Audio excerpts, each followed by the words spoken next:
Hello, and welcome to the Wineitupanotch podcast, a podcast where we talk about wine, life, and everything in between. My name is Anshu Grover. I'm your host, and I'm so glad that you've decided to join me today. Thank you for doing so. Today, I have a very special podcast episode for you where I'm going to be taking you behind the scenes. As many know, I am currently in the stage 1 of the Masters of Wine study program.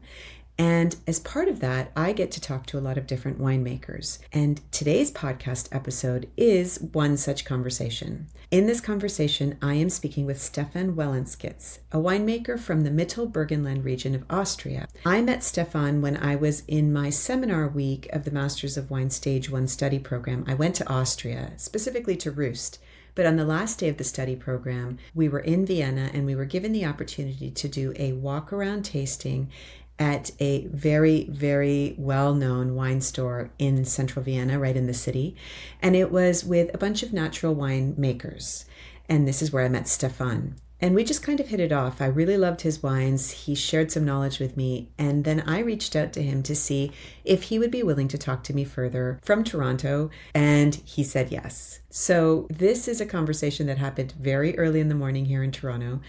I think, a little under the weather. It's about February when this is happening. And you're going to find that it's a little bit more technical because the conversation was not necessarily intended for the podcast. It was an opportunity for me to learn what I need to know as a Master of Wine candidate. Notwithstanding, I think there's some excellent information in this podcast episode, and I think you're going to really enjoy it if you listen to it.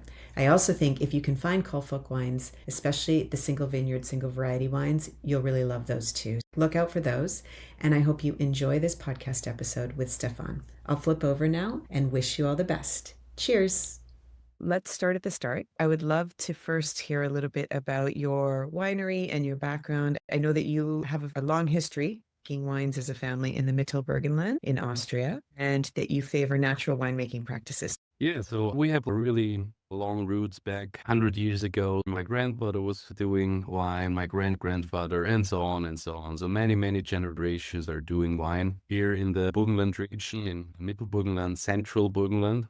And yeah, the special thing about it is, especially Neckenmarkt, the town is quite different to many others because we're at really one of the last part of the Alps. That's why we still have this alpine soil and also alpine climate. That's on the west side of our town. On the east side, we're open to the Hungarian flatland, the so-called puszta. And that gives us a warm climate. And yeah, it's always a changing climate as well, because we can get some rough winds, almost storms coming from the west side. And those cool winds, they dry the vineyards. And that's just really perfect for natural winemaking, for organic winemaking. Also, the huge variation of different soils is an interesting point because in the highest parts, they are about 500 meters above sea level. We can find schist, slate, or even granite. In the part in between, we also find some limestone, like really chalky stones. And in the lower parts, like 200 meters above sea level, we find this really heavy clay loam soil, sometimes mixed with volcanic stones, basalts, or even sandy stones as well. All of this diversity in terms of elevations and soils, you have all of that diversity in your own vineyards? Yes, like within one town of Neckenmarkt. And also we get a lot of south slopes because, back in the history, it was more common to plant just on south slopes to get as much ripeness as possible. But nowadays, we're also searching for cooler parts, like even north slopes or terraces, which are not exposed that much to the sun. And yeah, we're searching for more shadier sites with more shadow, just to keep it more cooler and just to get more acidity as well. What is the size of your... For Kolfok, I use 15 hectares. And yeah, the thing about Kolfok is, I didn't mention that. Kolfok, that's my winery name. It's something like a winery within a winery. I started this project a little bit more than 10 years ago. And I just wanted to show really rare and old vineyards and almost forgotten vineyard sites. And sometimes I recrafted them, sometimes I replanted them. Kolfok is from a local dialect. It describes a person who's not doing the things others expect from them. So something like a rebel, a misfit. And I think it's quite nice to use this word. And it also describes my wines. They're quite different to many others. And I also started to plant more white wine again, because we used to be a more red wine region. A lot of things changed in the 90s. And I always thought it's quite sad that white wine was forgotten.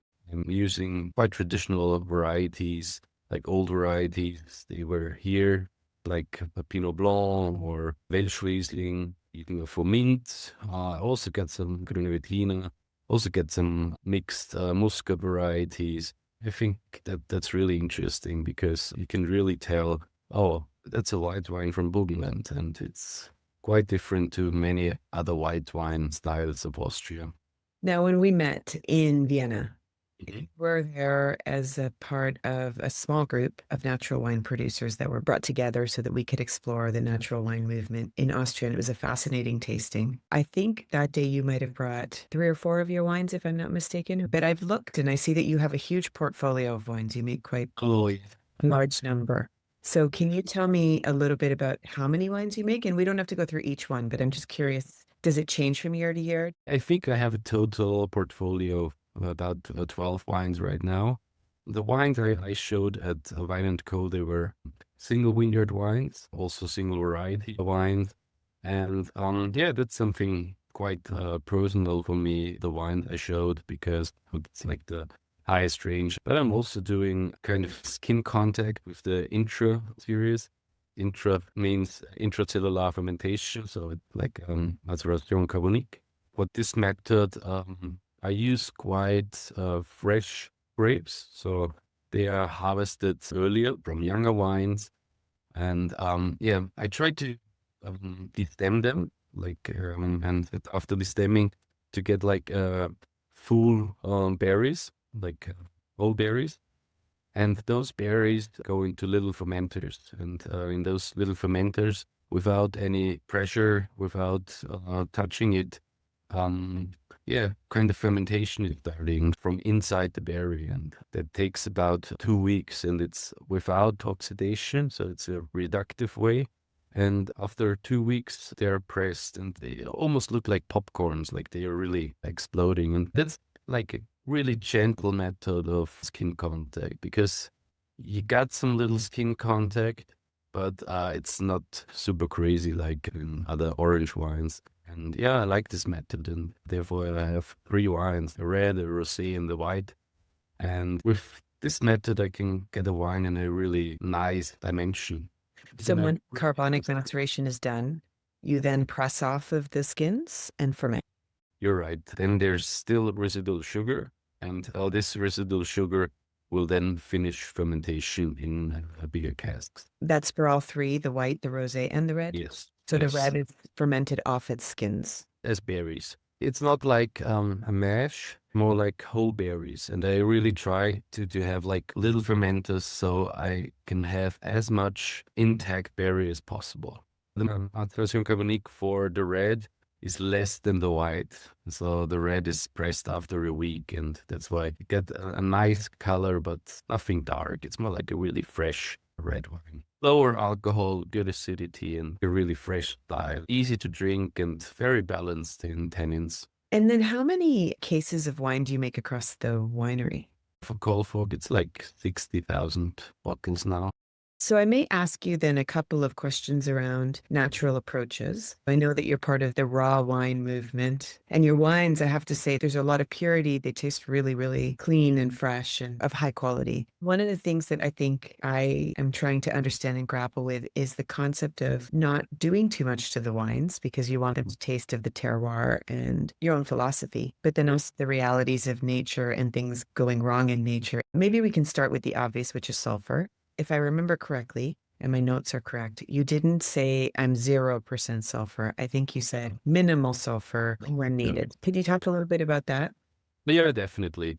So yeah, the use of sulfur for my wines are just before bottling, but during the whole process, I don't use any sulfur because I try to keep it really clean and cold. And I don't know, there are so many factors I can tell you. For example, the reason I do macération carbonique, like the intracellular fermentation, is the way that it's without oxidation. So I really try to keep oxidation out of the vinification. And that's why sometimes I also use like CO2.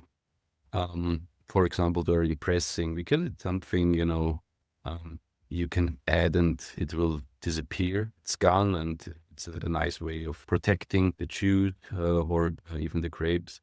CO2 is also developing during fermentation. I don't drag the wine. I'm really curious about moving the wine. So everything I do very gentle, really. I try to touch the grapes as less as possible. It should be really quick. So I do an early harvest. It has to be cold. That's really important during the whole process. The grapes should be cold. For the single vineyard wine, like the Grüne or the Fumint and so on, I just do a whole cluster press. So coming in, they're lightly crushed before pressing, but then they're pressed and the juice, then quite cold, goes into barrels. And that's also an important thing. I just use local barrels, so Austrian oak, sometimes even from our own forests, our own oak, which is quite nice. I was just in the forest 3 weeks ago, and it's a nice work, and it's something, quite proud about it to have our own oak because the forests are just close by to the vineyards, and sometimes you even have the same terroir like in the vineyards. The oak is growing quite low, and that's why the pores are quite thin. And the cask, the oak is quite thick. So I use like 55 millimeters of oak thickness. And that's also an important reason why the wine always tend to be more reductive than on the oxidative side. Because if you have thick wood, the micro-oxidation is less. And as soon as the juice or the wine is in the barrel, it stays in the barrel without any racking. So I stay on full lees, no batonnage, because when the lees is down in the cask, it develops like sulfuric sulfur bites. That's also a really important fact to know. You don't have to add sulfur. It's made out of in the wine by itself, made by yeast. And that's why sometimes even supernatural wines have quite a high level of SO2. But yeah, the thing is, as I mentioned, I just use sulfur once, just before bottling, and just to give this whole process, this stress during bottling, and a nice impact. So let me ask you something, because to my understanding, sulfur has two uses. One is in the presence of oxygen to prevent oxidation. And you've talked about how you try to work with as reductive an environment as possible and the different levers for that. But then, as I've understood it, the other really important use of sulfur is antimicrobial. So to keep microbes from multiplying. And that's where I'd love to understand your perspective, because I've heard from many people who favor lower sulfur additions that it's all about the quality of the fruit. The fruit needs to come in healthy, with no splitting, no rotting, so that you can limit the microbial population. Now, I think when we go to the vineyard, you've talked about the fact that you always pick when it's cold and you keep the fruit cold. But I wonder what else your thoughts are around managing the microbial environment so you don't have that issue if you're not using sulfur through the winemaking process. I mean, it's all about cleanness. It's really like most of the work is just cleaning things and keep things clean. So, for example, if I have barrel empty, I always try to refill it as soon as possible. And yeah, all of the wines, they are in barrels. Sometimes, not all of the time. Sometimes I also have like stainless steel, but as soon as I got some empty barrels, the wine comes from the stainless steel into the barrel again. The whole treatment in the vineyard is quite often just done by hand.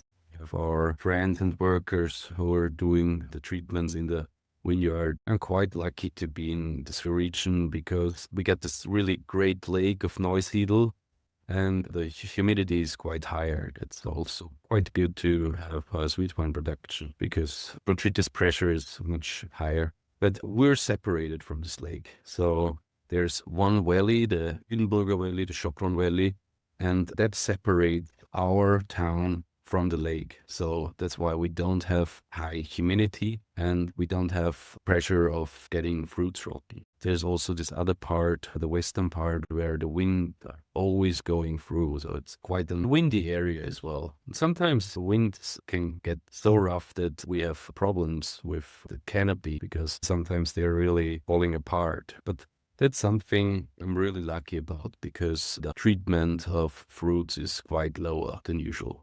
Okay. Are you open to using sulfur in the vineyard or no sulfur in the vineyard either?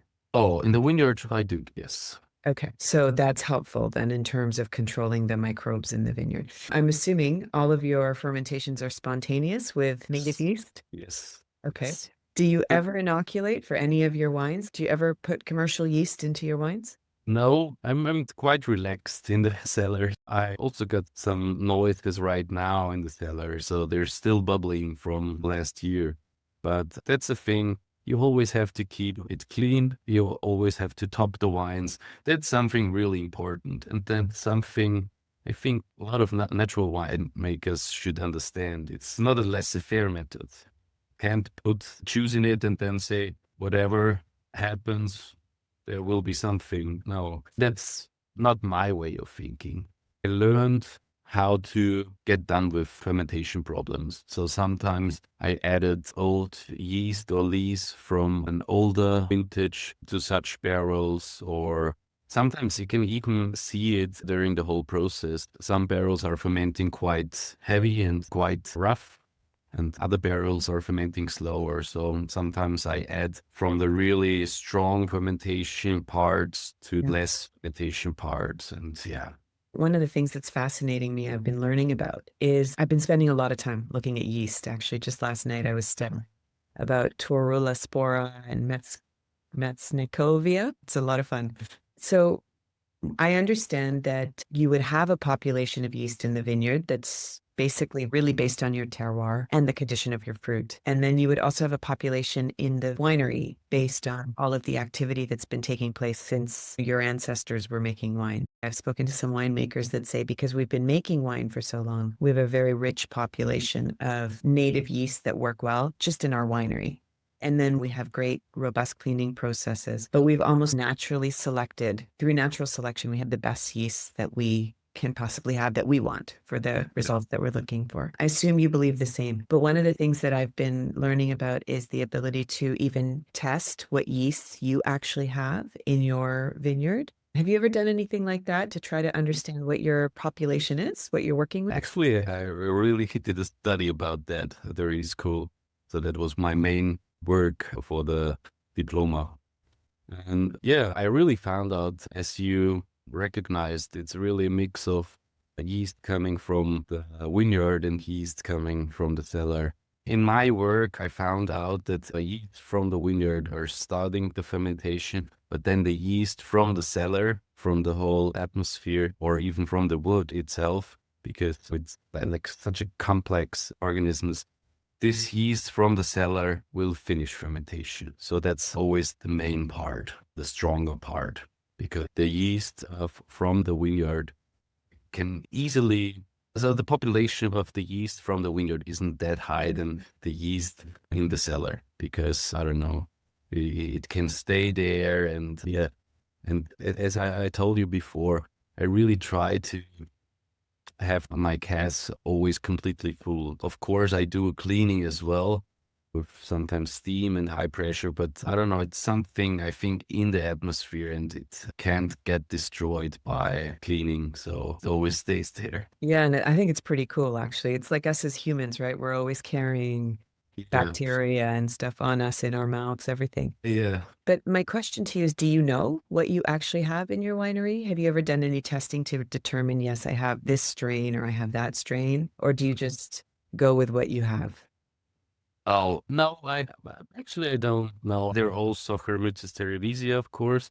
And sometimes fermentation can also start with some other wilder yeasts as well.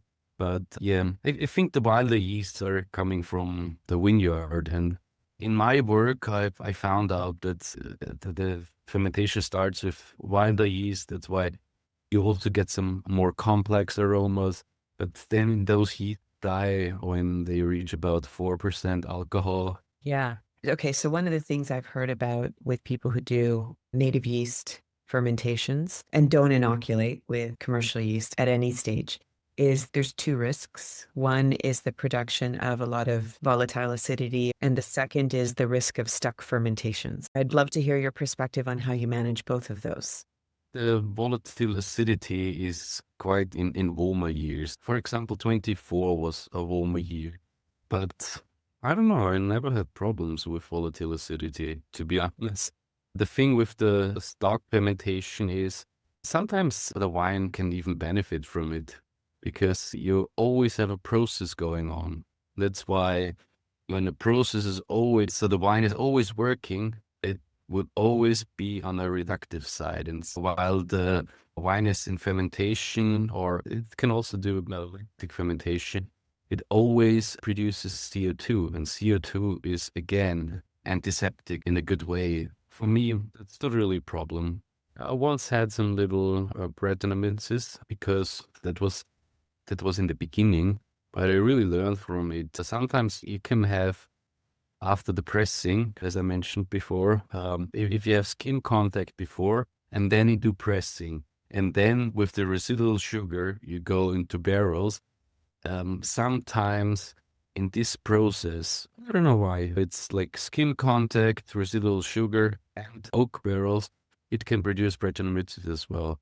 And sometimes in this stage, I don't directly go into barrels. And instead of that, I finish the fermentation in stainless steel because it's cleaner and the Brettanomyces can't be activated. After the fermentation is done in the stainless steel, I go from the stainless steel as a dry wine into the barrels again. Okay, so you're restricting the residual sugar that the Brettanomyces could feed on. Yes. Okay. And to make that decision, so that's an in the field, in the moment decision that, okay, you know what, I think that this is an environment that could be problematic. And as you said, you learn from it. Do you do testing to detect that there could be Brettanomyces? Yeah, acidity and pH is really important. So if I see the acidity isn't that high or the pH is too high, I don't do a risk and go directly into barrels. And it's also a thing of tasting. Sometimes you just smell the wine and then decide, oh, okay, here we go. I don't know, it's sometimes coming from the belly. Now, I was going to ask you about malolactic fermentation, one of the favorite topics of everybody who's studying wine. Do all of your wines undergo malolactic fermentation? Yes. Because you just let it take place, right? Yes. So it's like a really long process, sometimes shorter, but all of them are doing malolactic fermentation because, yeah, after that, the wine is really stable. Okay. So it sounds to me like some of your levers for success are no residual sugar, making sure that malolactic takes place, making sure you're working in a reductive environment so that oxygenation can't really take hold, but also microbes have less of an environment to thrive in.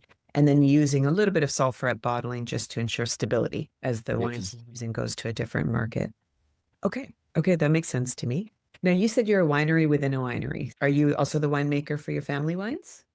My uncle is doing the wines for my family. They're more on the red wine side, so they're producing more red wine and more for the national market. They're also doing organic and they also develop, but that's the reason if you work with family, everybody needs to have their own plate.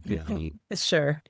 Yeah, it's something, you should really be curious about because I don't know, I love my family and we're doing a great job together and there's always interaction, but I'm also glad to do my own things now. And I think it's something generations have to develop and do new things and so on. And yeah, I just tried to also show my family what's possible. Yeah, absolutely. My friends are in wine business and it's like a small community, you can tell. And I like to drink wines. I also like to compare my wines with other wines.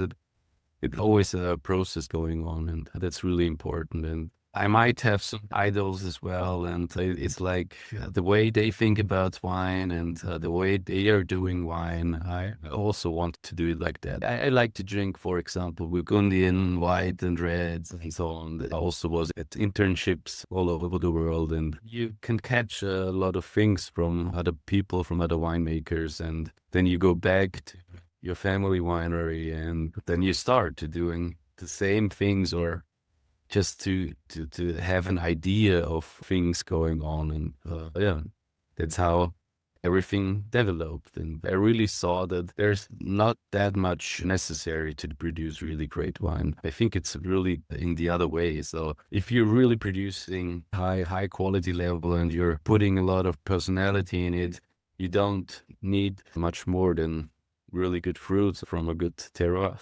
Yeah, fascinating. What about temperature control? What do you think about that? We have quite old cellar, so it's within a mountain, so not mountain, but Like underground? It's underground. It's like almost 10 meters beneath by clay soil. So the winery is directly in the center of the town of Meckenmarkt, and that's why you have this really heavy clay soil in the center, because the center is about 200 meters above sea level.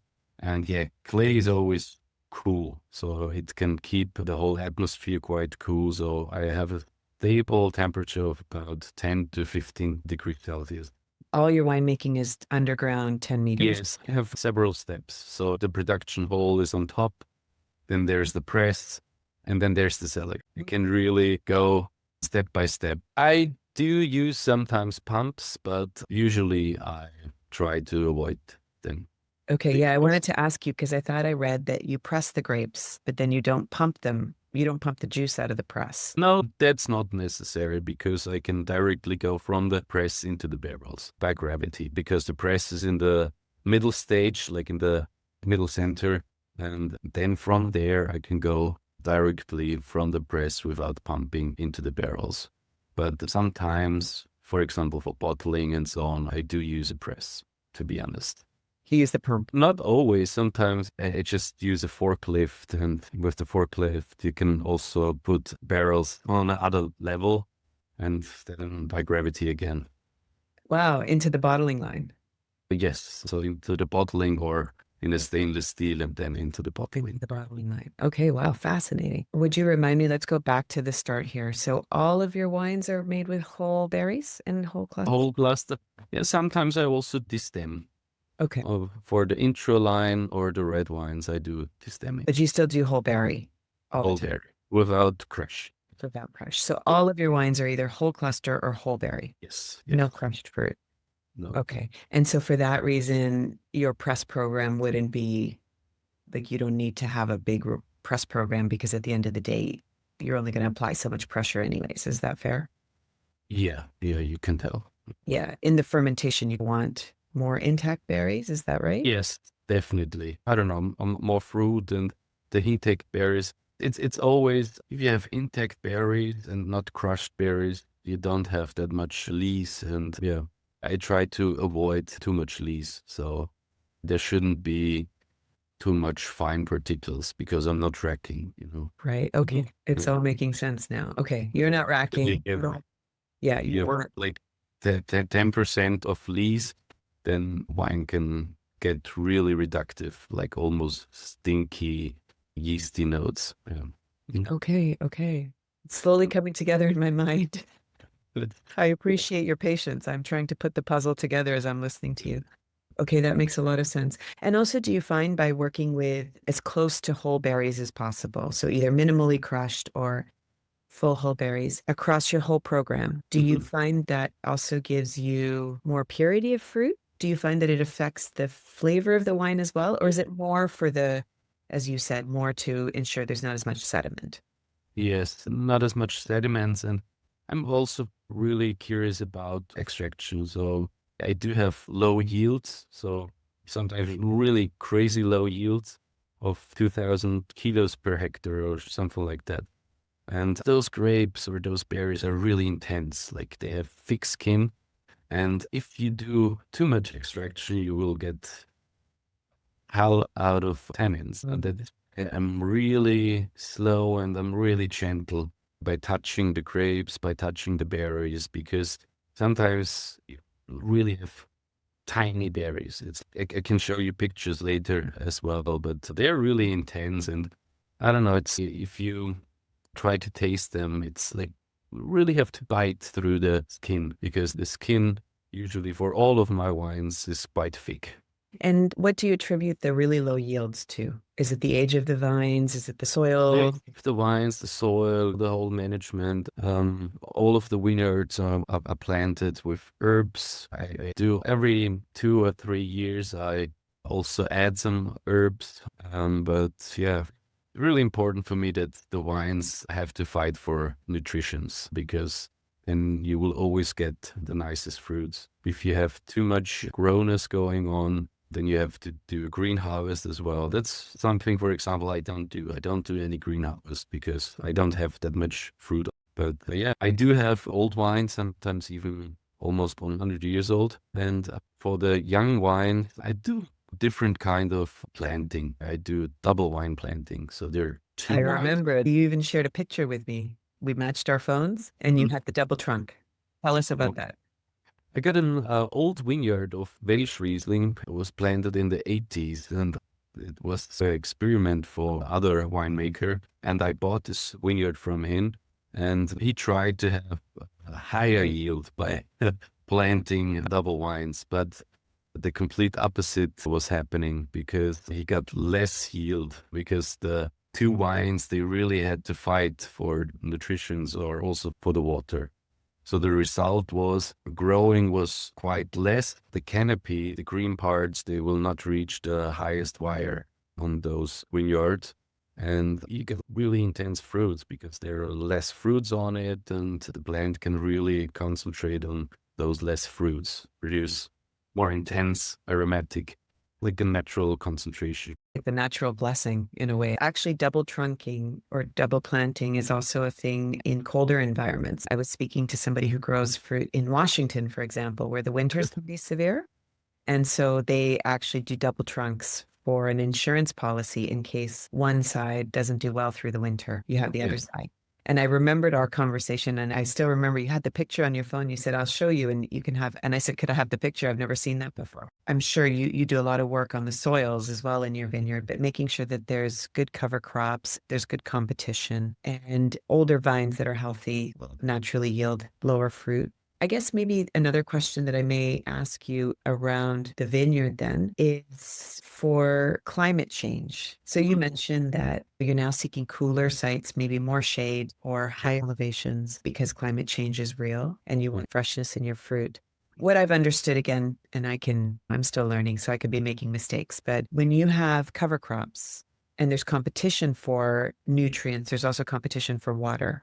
So in this era of climate change, where maybe there may not be as much water available in the vineyard, how do you feel about that? So if you've got cover crops all in your vineyard, does that create a lot of competition in warm, dry years for your fruit? Yeah, but sometimes it's quite rough and you have to do something. For example, I'm just thinking about the vineyard where I almost had no yield last time, and that's where I have to act. So that's where I have to add some compost, maybe also open every second row. But I think it's much easier to understand climate change by doing natural or organic wines, because we're already doing our work with it, because we're searching for cooler sites. And yeah, it's something I think with organic working, climate change can be done much easier. So in the instance you were thinking of where you had that rough summer, you almost had no yield in one of your vineyards. Do you irrigate your vines? Are you willing to apply No. water? No, so it's all dry farmed. Do you use anything like shading nets or sunscreen or anything like that to help the vines? No shedding. It's also a thing about varietals. For example, for south sides, I just use late ripened varieties nowadays. And that was not always common. But for example, late ripened varieties like Welsh Riesling or a Fumint or a Blaufränkisch, they're really great on south sides and they can really handle more sun and more heat. then you have, for example, Burgundian varieties or Grüne Veltliner or early varieties like Muscat.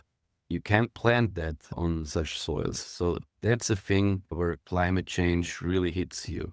So it's not possible to grow Grüne Veltliner on south sides and slate soil, for example. It will burn and it will not grow very well. So for such varieties, looking for much colder vineyard, like on limestone, for example, or clay loam. And if I do have colder sites on slate or granite, I can plant Burgundian varieties as well. But yeah, nowadays and that's also a really interesting thing about Fumint, because for a really long time, Fumint was planted, but not as a single variety vineyard, because it would not get ripe. So back in the days, like my grandfather, he always had a mixed vineyard with Fumint, because Fumint always brought some nice acidity, but he was not able to plant a single vineyard Fumint because it wouldn't get ripe. And now with climate change, varieties like Fumint are totally fine. So that's really a variety for the future. Also with Welschriesling. People had Fumint or Welschriesling for sweet wine production. Nowadays we can produce dry wines with it. So as you're looking at climate change, and you have acquired your 15 hectares from different farmers over the years, how many years have you been making Kolfok now? Since 2015. Okay, so let's say the last 10 years you've been acquiring vineyards. So I assume in some instances you discovered that what was planted was not the best planting and needed to be changed. So in those cases, did you graft over on the existing vine? So did you graft in the field with budding in a new variety, Yes. or did you rip the vines out and plant new? Sometimes like that. So, for example, we had some Zweigelt on a south slope on slate or granite, and yeah, it was not working because it was too hot. And now I recrafted Welschriesling there. And also with other vineyard, for example, on a really cold side, it was a low slope and limestone and quite windy. We had Cabernet Sauvignon. I guess people were trying a lot of crazy things, but now I planted the Pinot Blanc there because it makes more sense and it makes me more happy because I'm searching for cooler sides, but not for a Cabernet Sauvignon. Okay. How do you make the decision between infield chip budding to graft over to a new variety versus let's rip this out and just put new stuff in? How do you make that decision? Yeah, to be honest, they shouldn't be too old. So I don't know, to have a high result, like 90% chance of growing or crafting, you need to have 20-year-old wines. The Zweigelt was about 20 years old. I recrafted. You can do it with old wines as well, but you will not have a high rate of success. No. Yeah. Okay.